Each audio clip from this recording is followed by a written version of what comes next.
চারিদিকে কত কিছু ঘটছে, মুখে মুখে ঘটনা যা রটছে, আড়ালে প্রকাশ্যে যা বলছে, তাই নিয়ে ক্যামেরা চলছে, ক্যামেরা চলছে, ক্যামেরা চলছে, ক্যামেরা চলছে। ভারতবর্ষে আকুপাংচার চিকিৎসার প্রবর্তন করেন ডক্টর বিজয় কুমার বসু। 1958 সালে চীন থেকে আকুপাংচার চিকিৎসা পদ্ধতি শিখে এসে 1959 সালে তিনি ভারতে এই পদ্ধতির সূচনা করেন।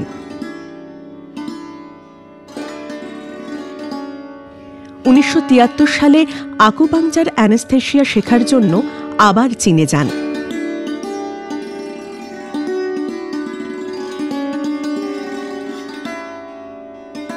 1977 সালে doctor Basu acupuncture association of India প্রতিষ্ঠা করেছিলেন।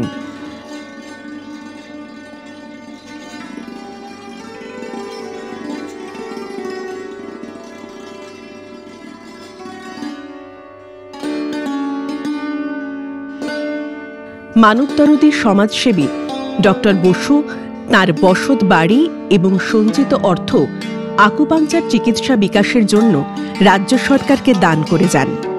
সেই বাড়িতে রয়েছে doctor B K. Basu memorial research and training institute of acupuncture.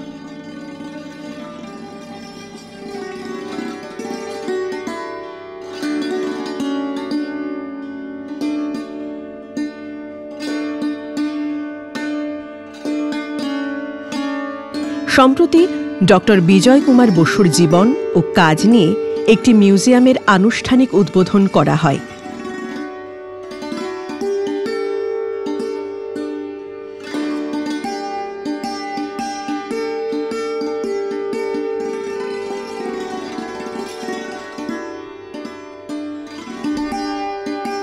তার চীন সফর, বিভিন্ন রাষ্ট্রনেতার সঙ্গে সাক্ষাৎ, চীনের রণাঙ্গনের দুষ্প্রাপ্য আলোকচিত্র আছে সেই মিউজিয়ামে।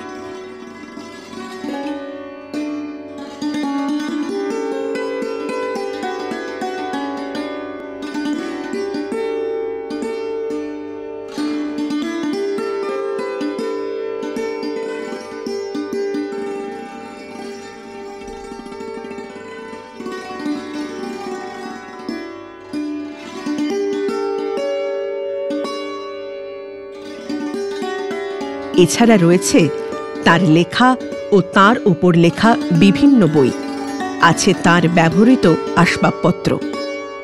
মিউজিয়াম সম্পর্কে জানালেন রিসার্চ অ্যান্ড ট্রেনিং ইনস্টিটিউটের অধিকর্তা ডক্টর হীরালাল সামন্ত। ডক্টর বিজয় কুমার বসু একজন আন্তর্জাতিক মানুষ। 1938 সালে তিনি ভারতের যে মেডিকেল মিশন গিয়েছিল চায়নায় দ্বিতীয় বিশ্বযুদ্ধের সময়, এবং জওহরলাল নেহেরু এবং আমাদের সেই সময়ের নেতাজি সুভাষচন্দ্র বসুর উদ্যোগেই 5 জন যে ভারতীয় ডাক্তার মেডিকেল মিশনে গিয়েছিলেন চীনে, তারই একজন গুরুত্বপূর্ণ সদস্য ছিলেন। পরবর্তীকালে চীনের একটা প্রাচীন চিকিৎসা পদ্ধতি আকুপাংচার উনি ওখানে শিখেছিলেন, এবং সেই আকুপাংচার শিখে এখানে উনি ভারতবর্ষের প্রথম ডাক্তার। তাকে আমরা pioneer of acupuncture therapy in India আমরা বলে থাকি, সারা ভারতবর্ষ সেটা মানেন। 1959 সালে তিনি ওখান থেকে ট্রেনিং নিয়ে এসে ভারতবর্ষে প্রথম আকুপাংচার চিকিৎসা শুরু করেন, এবং তার স্বপ্নে সবসময় ছিল এই সহজলভ্য এবং কম খরচের একটা গুরুত্বপূর্ণ চিকিৎসা যেন সমস্ত ভারতবাসীর কাছে ছড়িয়ে যায় সরকারি ব্যবস্থার মাধ্যমে। তার জন্য নিরলস চেষ্টা করেছেন, আকুপাংচার অ্যাসোসিয়েশন করেছেন। উনি সমস্ত মেডিকেল এবং নন মেডিকেল পার্সনদের ওই সময় বিনা পয়সায় চিকিৎসা দিয়ে আকুপাংচারিস্ট তৈরি করেছিলেন। তারই ফলস্বরূপ, তারই চেষ্টার মাধ্যমে আমরা বর্তমানে পশ্চিমবঙ্গ স্বাস্থ্য ব্যবস্থায় আকুপাংচার চিকিৎসা পাই। আজকে সেই মহান ব্যক্তির আদর্শ তুলে ধরার জন্য তার সমস্ত স্মৃতি নিয়ে আমরা তার মিউজিয়াম করেছি, এবং সেই মিউজিয়াম খোলা থাকছে 12টা থেকে 2টো পর্যন্ত। আসুক, নতুন প্রজন্মের ছেলেরা তাকে জানুক, একটা মহান ব্যক্তি কীভাবে আকুপাংচারকে ভারতবর্ষের প্রসার ঘটিয়েছেন, এবং শুধু তাই নয়, তার সারা জীবনের অর্থ, তার বাড়ি সমস্ত দান করে গেছেন পশ্চিমবঙ্গ সরকারের জন্য। এইভাবে মহান একটা আদর্শকে যদি আমরা বর্তমান প্রজন্মের ছাত্র এবং মানুষের কাছে তুলে ধরতে পারি, তবেই আমরা মনে করব যে তার আদর্শ এবং তার স্বপ্ন পূরণ হয়েছে। ক্যামেরা চলছে। পূর্বোদয় লিট ফেস্ট শীর্ষক এক সাহিত্য ও সংস্কৃতি উৎসবের আয়োজন করা হয় আইসিসিআরে। 3 দিনের এই উৎসবে সাহিত্য সভার পাশাপাশি অবনীন্দ্রনাথ গ্যালারিতে প্রদর্শনীর আয়োজন করা হয়। লুকিং ব্যাক পিরিয়ডিক্যালস শীর্ষক একটি প্রদর্শনীতে অধুনালুপ্ত দুষ্প্রাপ্য বাংলা পত্রিকা প্রদর্শিত হয়। সব পত্রিকায় 60 বা তার বেশি পুরনো। অমৃত পত্রিকার প্রথম বর্ষ প্রথম সংখ্যা ছিল প্রদর্শনীতে। এই সংখ্যা থেকেই ব্যোমকেশ কাহিনী কহিন কবি কালিদাস শুরু হয়। ছিল ছন্দা বা পূর্ণিমার মতো পত্রিকা, যাদের নাম এখন খুব কম লোকেই জানে।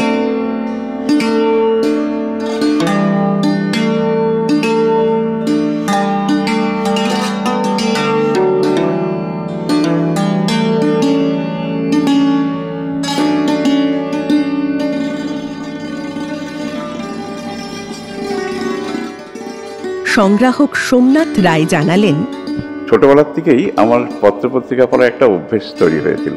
সেটা কিছুটা নিজের তাগিদে আর কিছুটা পারিবারিক পরিবেশের জন্য। তখন যেগুলো পড়তাম শুকতারা বা সন্দেশ বা মৌচাক বা একটু বড় হয়ে দেশ, অমৃত আর যেসব পত্রপত্রিকা সমসাময়িক বেরোতো সেগুলো পড়ার একটা অভ্যেস তৈরি হয়েছিল। এই পত্রপত্রিকা পড়তে পড়তেই আমাদের প্রাচীনকালে যেসব পত্রপত্রিকা বেরিয়েছিল তার কিছু কিছু আমার লাইব্রেরির মাধ্যমে হাতে এসেছিল। তার অনুসন্ধান করতে করতে দেখলাম তাদের যা লেখার বৈচিত্র্য, পত্রপত্রিকার যা বৈচিত্র্য, সেটা সংগ্রহ করে রাখতে পারলে আমার বিভিন্ন সময় এগুলো বিভিন্ন কাজে লাগতে পারে আর কি। সেই থেকে আমি পত্রপত্রিকা সংগ্রহ করতে শুরু করি। আমাদের বাংলাদেশে পত্রপত্রিকা প্রকাশের ইতিহাসটি কিন্তু অনেক প্রাচীন, প্রায় 200 বছরের বেশি। 1818 সালে বোধহয় প্রথম মে মাস আর এপ্রিল মাসে দিগদর্শন এবং সমাচার দর্পণ বেরোয়। তারপরে ঠাকুরবাড়ির তত্ত্বাবধানে তত্ত্ববোধিনী পত্রিকাটি বেরোয়। আরও পরে যখন প্রথম সার্থক পত্রিকা, যাকে আমি বলতে পারি সাহিত্য পত্রিকা, সেটি কিন্তু বঙ্গদর্শন বঙ্কিমচন্দ্র চট্টোপাধ্যায়ের সম্পাদনায় প্রকাশিত হয়।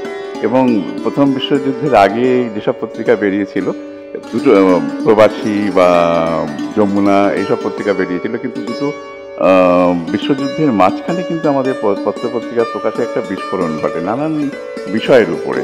তারিখ কিছুটা আমাদের ধরা আছে। আমাদের পত্রিকার বৈচিত্র্যটা এত রকমের বেশি যে যার মধ্যে যমুনা বা সমসাময়িক নীরজচন্দ্র চৌধুরী, অচলপত্র, সাহিত্য একদম নিখাত সাহিত্য পত্রিকা হচ্ছে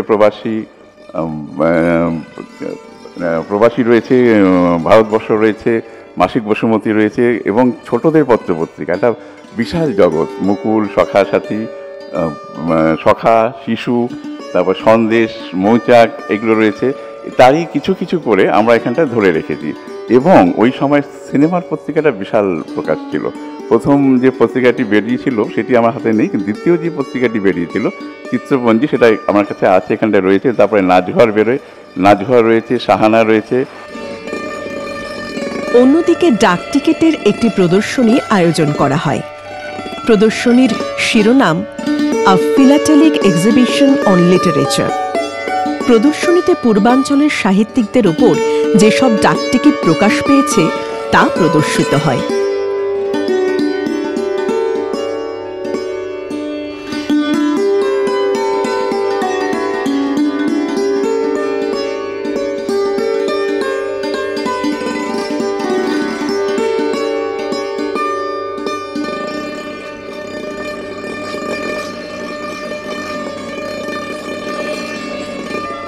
সংগ্রাহক বাবুল দে জানালেন, ছোটোবেলা থেকে স্ট্যাম্প কালেক্ট করি, আর একটু বড় হওয়ার পরে দেখলাম যে অনেক স্ট্যাম্প বেরোচ্ছে, তাই আমি একটু থিমেটিক কালেকশানটা শুরু করি।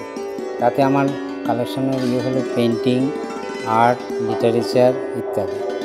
এই এক্সিবিশনটা শুরু হয় যে সাহিত্য নিয়ে যেটুকু স্ট্যাম্প বেরিয়েছে, উড়িষ্যা, বাংলা, বিহার, ঝাড়খণ্ড, আসাম এবং উত্তরপ্রদেশের একটা অংশ নিয়ে, সেই স্ট্যাম্পগুলোকে নিয়ে আমরা যদি একটা এক্সিবিশন করতে পারি, সেই জায়গাতে আমাদের বাংলার রামমোহন রায়, বিদ্যাসাগর, বঙ্কিমচন্দ্র, শরৎচন্দ্র, রবীন্দ্রনাথ প্রত্যেকের স্ট্যাম্প বেরিয়েছে, সেগুলো আমরা এখানে দেখিয়েছি। আসাম থেকে নীলমণি ফুকনের স্ট্যাম্প বেরিয়েছে, আমরা সেটাও দেখিয়েছি।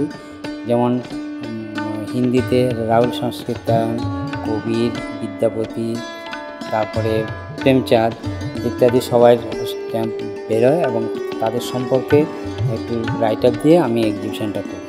এমনকি হিন্দিতে যেসব স্ট্যাম্পগুলো বেরিয়েছে তার মধ্যে বিখ্যাত আরেকজনের নাম না করলেই নয়, উনি হলেন সুভদ্রা কুমারী চৌহান। উনি একমাত্র মহিলা লেখক হিন্দিতে যিনি তার স্ট্যাম্প বেরিয়েছে। এই উৎসবের অঙ্গ হিসেবে শেষ দিন সত্যজিৎ রায় অডিটোরিয়ামে মঞ্চস্থ হল নৃত্যনাট্য সম্বৎসর কথা। পরিবেশনায় চিদাকাশ কলালয়।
সংস্থার অধিকর্তা অরিন্দম মুখার্জি জানালেন, পূর্বোদয় লিড ফেস্ট প্রথম একটি লিড ফেস্ট যেখানে পূর্ব ভারতের 7টি রাজ্যকে একটি ছাতার তলায় আনা হয়েছিল।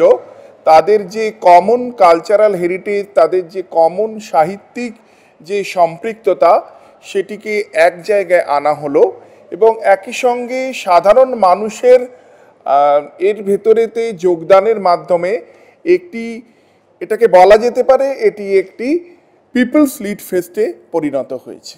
এটা শুধুমাত্র আলোচনা সভা ছিল না, এর সঙ্গে দুটি প্রদর্শনীর আয়োজন করা হয়েছিল। একটি ডাক টিকিটের প্রদর্শনী, দ্বিতীয়টি রেয়ার ম্যাগাজিনের প্রদর্শনী। এছাড়া ছিল 3 দিনের একটি বুক ফেয়ার। বিভিন্ন রকম প্রতিযোগিতার আয়োজন করা হয়েছিল। গত 3 দিনে 17টি নতুন বই এই পূর্বাঞ্চল থেকে, এই পূর্ব ভারত থেকে এই লিড ফেস্টেতে মোড়ক উন্মোচন হয়েছে। ক্যামেরা চলছে।